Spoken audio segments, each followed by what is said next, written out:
Hey guys, and welcome back to the channel. So we've got another update on the DK situation with the court, with Chris Armani, with everything that's going on. We've been covering it quite deeply here on the channel, even to the point of actually going over court recordings. Now, what I'm going to be doing is going over these next batch of court recordings very carefully, and we're going to be diving into those in a very deep manner, because I think there's a lot of evidence that's going to come out that is more or less worthless to the SEC, but is going to be very helpful for us as the LUNC community to kind of fill in the blanks, right? Kind of figure out what's going on, where this is all heading.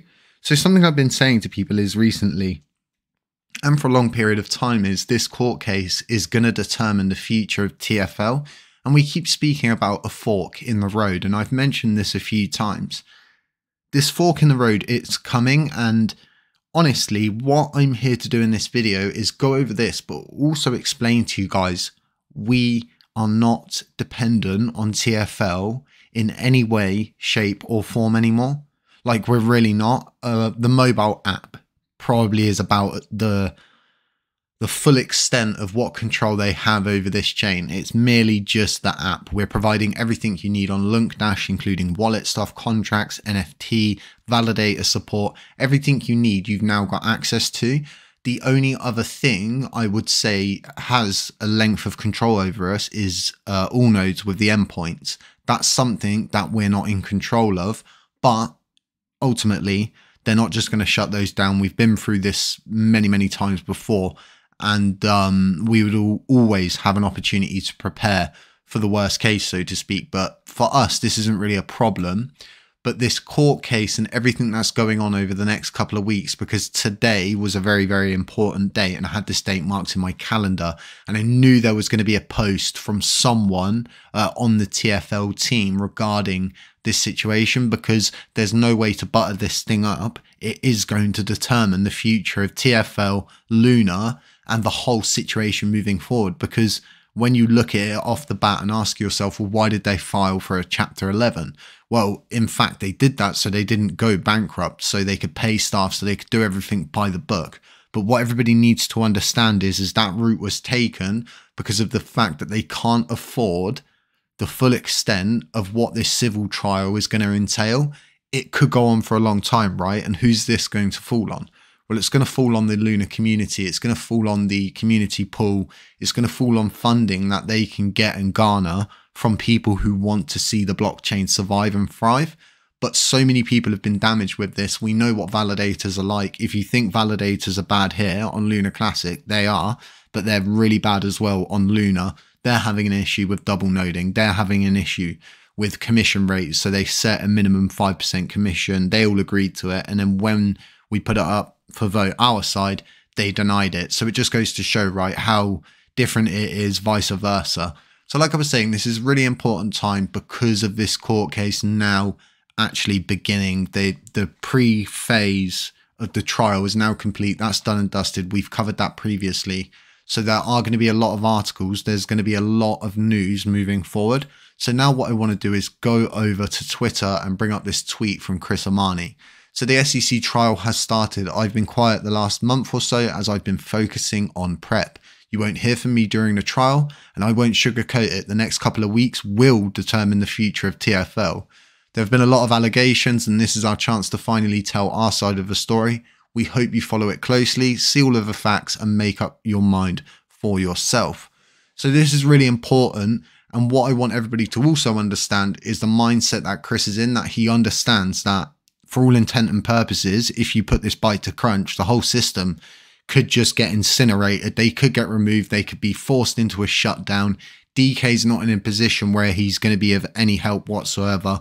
I'm not going to sugarcoat that either, like I haven't been. And I will simply say to you and to all of the people that are saying he's free, he's not free. He's in custody. He's on house arrest, and he's currently being prepped for extradition on the current stance and the current information being put out there for people like us.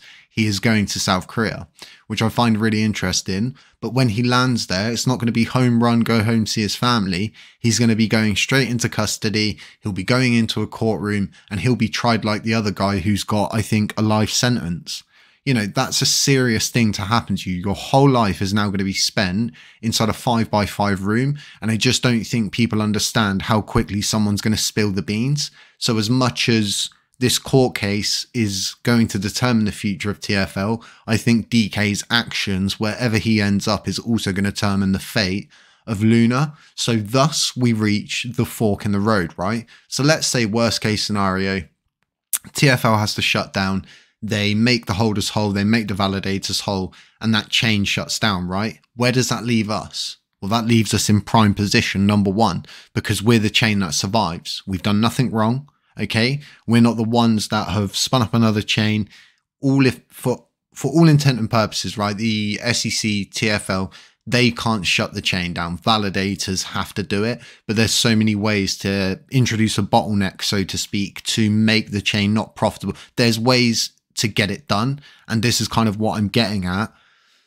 There's a huge risk there inherently, and it is going to determine the future. Whether it leads to a total shutdown or not, I don't know, because they could just make the chain for fun. They could leave the validators to run it. It could just become a community-owned system, kind of like LUNC is now. So moving forward, I think overall, this is just bullish news for us. My only issue with all of this is it's not going to be determined as bullish in all of these news articles. Okay, the external forces that be are not going to determine this as bullish for us. It's down to us to go out and spread the news and say, hey, look, you know, if this chain is disproved that it shouldn't have been done, then it boosts the idea of LUNC continuing to exist and being the chain that, hey, you can fix, and there is an opportunity here for a lot of people to turn it around. And maybe it could be the turning point that this chain needs to get a lot of the validators off their backsides. Because if we look at BitQuery, right, what are they doing? Nothing. If we look at all of the different validators, right, the top validators, what are they building? What are they developing for LUNC? Well, nothing. But maybe, just maybe, all of this news in the end leads to that. The best case scenario is TFL disprove the allegations, they're found not guilty, and everything just continues running. But I just don't think that's going to happen. I think everybody needs to prepare for the ultimatum that Chris has made quite bold in this tweet, and he's got it out of the way straight away, of this idea that the court case is going to determine the future of TFL. But once again, grain of salt, TFL, not Luna. So although I'm saying about Luna getting shut down and all of these different bottlenecks, ultimately the reason why the chain has validators and LUNC has validators is because they validate the chain. They validate the transactions that you guys are making, like myself, to make the chain move. Without validators, the chain simply won't move. So you can see just how intricate it would be to get the system to shut down. So I think that is like in the lowest of low categories of what could be like the worst case scenario. I think worst case scenario is it just becomes a community owned chain. But hopefully TFL push through this. Hopefully everybody's proven wrong, and hopefully they didn't do what a lot of us have been thinking they've been doing. Now, what I'm currently investigating through the money flow tool that we've developed for LUNC Dash is the Genesis Ledger wallets, what I can gain access to, what I can get the addresses for. I am in contact with another person who was part of that sector being Genesis at the time, and hopefully they can get me the addresses that we so desperately seek, because the answer to the crash is going to be inside those ledgers.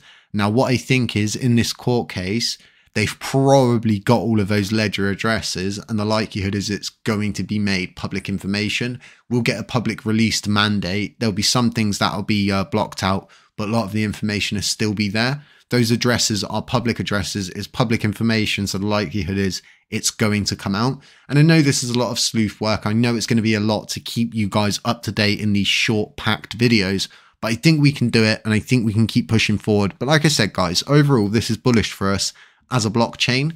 If you want to put this into a nice visually receptive image for your mind, you would simply say, we are the chain that shouldn't exist, and Luna is the chain that's supposed to exist.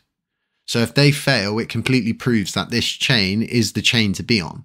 and everybody would flock back here to build. Considering we've got a substantial Oracle rewards pool, you can already see the keen interest in all of the Luna validators in validating this chain, boosting up their own stake to get more coins and more capitalization out of that Oracle rewards pool.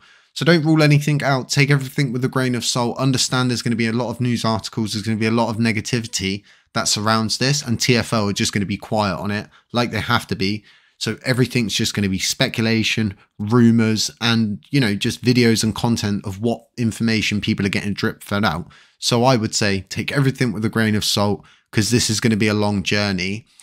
They're kind of like talking it's going to be the next couple of weeks, but I think this is going to run much further than a couple of weeks. The XRP court case was said to have like supposed to run for half a year, and we all know how that panned out. So once again, take everything with a grain of salt. Guys, other than that, subscribe, hit a like, drop a comment, hit the notifications bell to stay informed of all of our content here. We've got links to our Patreon. We've got links to Margex, which is a non-KYC exchange. It's really good. It's really helpful. If you're looking for a non-KYC exchange, that's definitely a good option. You've got good copy trading. You've got everything on there. Links to that in the description. The giveaway is in like 5 days on the Patreon group. If you get involved now, you can still be drawn in that giveaway. You can get access to our alphas. One of those alphas have led to, I think, around 100 and something %.